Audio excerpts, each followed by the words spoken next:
बार बार रो रहे हनुमान पर राम खामोश क्यों हैं? ये सवाल इन दिनों बिहार के राजनीतिक गलियारों में काफी तेजी से तैर रहा है। लेकिन इन सब के बीच सवाल तो ये भी सामने आ रहे हैं कि क्या आने वाले दिनों में नीतीश कुमार और चिराग पासवान का पैचअप हो सकता है? जी हाँ, कहते हैं कि राजनीति संभावनाओं का खेल है और बिहार के पल पल बदलती सियासत में कब कौन सा मोड़ आ जाए ये कोई नहीं जानता।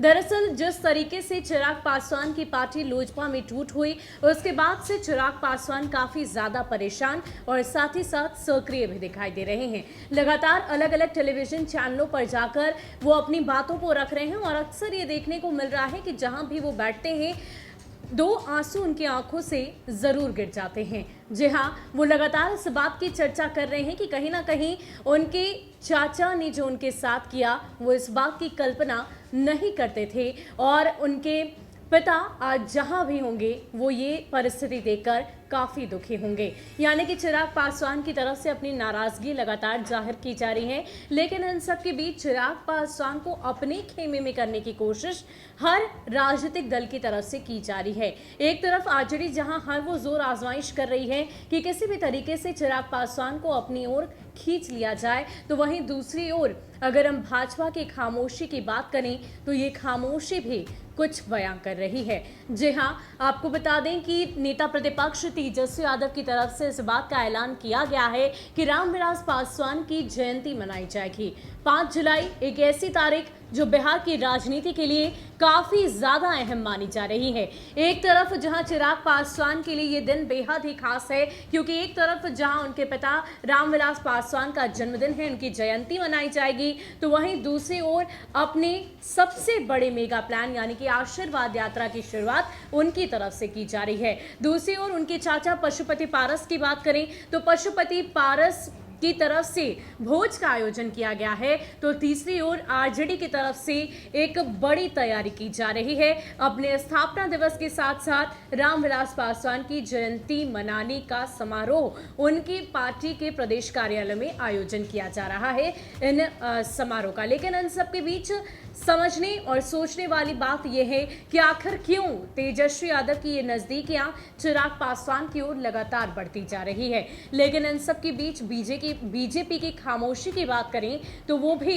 एक नया संकेत दे रही है। दरअसल लगातार चिराग पासवान इस बात की चर्चा तो कर ही रहे हैं कि कहीं ना कहीं जिस तरीके से हनुमान का वध हो रहा, राम की खामोशी नहीं होनी चाहिए थी, राम को खामोश नहीं होना चाहिए था और कभी भी एक तरफा रिश्ता नहीं चलता, ये बात खुद चिराग पासवान ने कही है। लेकिन अचानक ही अहमदाबाद पहुंचते हैं पीएम मोदी के नजदीकी नेता से उनकी मुलाकात होती है और इस मुलाकात को लेकर भी बिहार से लेकर केंद्र तक के राजनीतिक गलियारों में लगातार चर्चाएं होने लगती हैं। लेकिन इन सब के बीच अब बीजेपी की खामोशी के अगर संकेत को समझे तो ये स्पष्ट रूप से समझ में आता है कि कहीं ना कहीं बीजेपी फिलहाल धर्म संकट में है और इस धर्म संकट के बीच एक रास्ता बीजेपी की तरफ से निकाला जाएगा और वो रास्ता होगा नीतीश कुमार और साथ ही साथ चिराग पासवान के पैचअप का।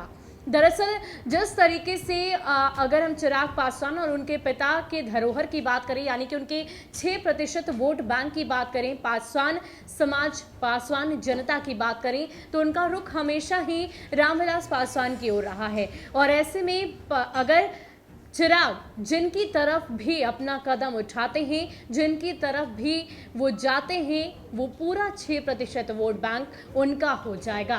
और यही वजह है कि नेता प्रतिपक्ष तेजस्वी यादव ने इस बात को बखूबी समझा है और कोशिशें उनकी तरफ से बदस्तूर जारी है कि किसी भी तरीके से चिराग पासवान को अपने खेमे में लिया जा सके। और यही वजह है कि लगातार उन्हें अपना बड़ा भाई और तरह तरह की बातें उनकी तरफ से कही जा रही है। लेकिन इन सब के बीच चिराग पासवान की बीजेपी से नजदीकियां भी किसी से छुपी नहीं है। हमेशा बिहार विधानसभा चुनाव के दौरान भले ही मुख्यमंत्री नीतीश कुमार पर वो हमलावर दिखाई दिए हों, लेकिन पीएम मोदी के लिए अपने आप को हमेशा उनका हनुमान ही बताया है। अब ऐसे में बीजेपी इस धर्म संकट के बीच क्या वाकई नीतीश कुमार और चिराग पासवान का पैचअप कराएगी? क्या बिहार में होने वाली चिराग पासवान के आशीर्वाद यात्रा का आकलन बीजेपी की तरफ से किया जाएगा और उसके बाद ही कुछ निर्णय लिया जाएगा? ये तमाम बातें फिलहाल चर्चा में तो है ही और लगातार बिहार के सियासी गलियारों में इन बातों की चर्चा हो रही है। लेकिन इन सब के बीच आशीर्वाद यात्रा के दौरान चिराग पासवान का आकलन बीजेपी की तरफ से किया जाएगा। इस बात की चर्चा इसलिए भी हो रही है क्योंकि जो मंत्रिमंडल का विस्तार केंद्र में होने वाला था उसे फिलहाल रोक दिया गया है। 5 जुलाई के बाद ही इसका विस्तार किया जाएगा, इस बात की भी चर्चा है। कहीं ना कहीं ये भी कहा जा रहा है कि पीएम मोदी चिराग पासवान की परीक्षा लेना चाहते हैं और इस परीक्षा में चिराग पासवान कहां तक खड़े उतरते हैं उसके बाद ही बीजेपी इस निर्णय लेगी कि आखिर चिराग के लिए उनका स्टैंड क्या होगा। इन तमाम बातों को लेकर आपकी क्या राय है? आप क्या चाहते हैं? क्या वाकई नीतीश और चिराग पासवान का पैचअप हो जाएगा? क्या वाकई नेता प्रतिपक्ष तेजस्वी यादव के साथ चिराग पासवान को जाना चाहिए? क्या वाकई बिहार की राजनीति में एक नया मोड़ सामने आएगा? इन तमाम बातों को लेकर हमें कमेंट सेक्शन में अपनी राय जरूर बताइएगा। फिलहाल के लिए इतना ही। ज्यादा अपडेट के लिए आप बने रहिए न्यूज़ वन नेशन के साथ। नमस्कार।